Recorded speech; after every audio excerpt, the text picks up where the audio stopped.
Hello everyone, this is doctor Krishna. I am your ENT surgeon.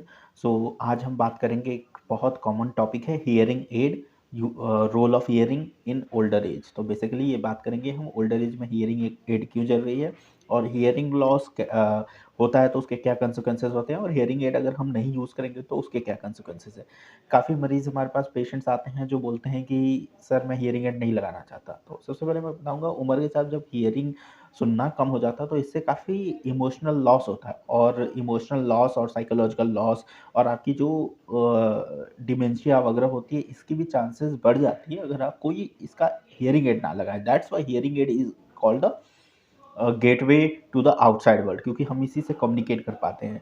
और जब हमारा as बढ़ता है, हम जेरियाट्रिक एज ग्रुप जब ओल्डर एज में जाते हैं तो हमें बात करना अच्छा लगता है। वी वांट टू, हमें अलोननेस हो जाती है फैमिली का, वो एक फैमिली में हमारा रोल ऐसा हो जाता है कि हमें अकेला लगने लगता है। तो उस समय अगर आप बाहर की वर्ल्ड से कम्युनिकेशन नहीं कर पा रहे हो या कम्युनिकेशन करने में दिक्कत हो रही है या उनके वर्ड्स, उनके बात आपको समझ नहीं आ रही है, तो बहुत दिक्कत होता है और एक ये सोशल फ्रेगमेंटेशन हो जाता है जिससे आप डिमेंशिया, डिप्रेशन वगैरह में जा सकते हो और भी साइकेट्रिक चीज़ें हो सकती है। तो इस वजह से ओल्डर एज में अगर आपको सुनने की लॉस होने लगे, और ऐसा नहीं है कि आप बहुत ज़्यादा मतलब मॉडरेट टू सीवियर लॉस हो तभी, सीवियर टू प्रोफाउंड हो तभी आपको सुनने की मशीन लगाने की ज़रूरत है। इवन माइल्ड हियरिंग लॉस में भी, माइल्ड टू मॉडरेट में भी आपको सुनने की मशीन लगानी चाहिए। क्यों? क्योंकि अगर हम लॉन्ग टाइम तक उसको पोस्टपोन करेंगे कि नहीं सुनने की मशीन नहीं लगाएँगे, सो होगा क्या, ब्रेन का वो करस्पॉन्डिंग एरिया प्रोसेस करना बंद कर देगा, तो आपका जो कोहेरेंस है वो बेटर नहीं हो पाएगा। और ये भी देखा गया है जिनमें सुनने की लॉस होती है उनमें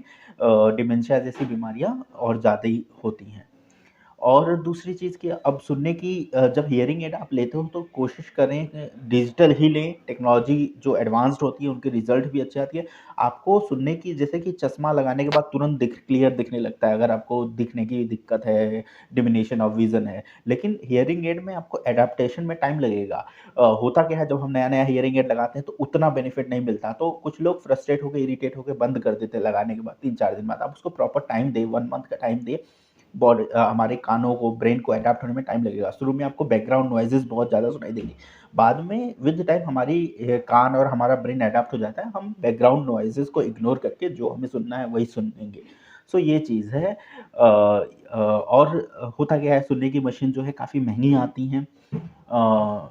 14,000 से नॉर्मली, बिहाइंड द ईयर वाली 14-15,000 से एक कान की शुरू होती है। अगर आप गवर्नमेंट एम्प्लॉई हो या कोई पैनल है तो फिर भी आपका काफ़ी अमाउंट रिम्बर्समेंट हो जाता है।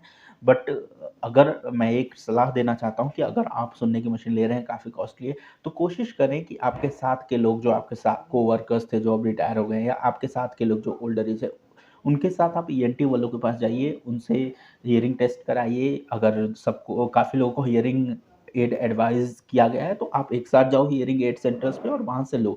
जब आप 5-6 लोग जाओगे तो आपको एडिक्वेट डिस्काउंट मिल जाएगा। एक ये अच्छा तरीका है जब आप सुनने की मशीन लेना चाहते हो और उसमें एक अच्छा डिस्काउंट लेने का। क्योंकि जब आप ओल्ड एज में हो, 60 प्लस हो या 50 प्लस हो, आपको सुनना लॉस शुरू हो गया, तो आपके साथ वालों में भी काफ़ियों को ये लॉस शुरू हो गया होगा। तो बेटर है आप ग्रुप में जाके एक अच्छा डिस्काउंट ले सकते हो। एक अच्छा टिप है कंपेयर टू बाकी और भी चीज़ों के, क्योंकि कोई डिस्काउंट एंड ऑल ऐसे, क्योंकि इलेक्ट्रॉनिक डिवाइसेज़ पे ज़्यादा मिल भी नहीं पाती, सीजीएचएस वगैरह सबके पास पैनल होता नहीं है। तो मुझे आशा है कि आपको इस वीडियो से बहुत अच्छी बातें समझ आई होंगी और ये इसको आप कंप्लायंट करोगे, आप फॉलो करोगे, इससे आपको बेनिफिट होगा।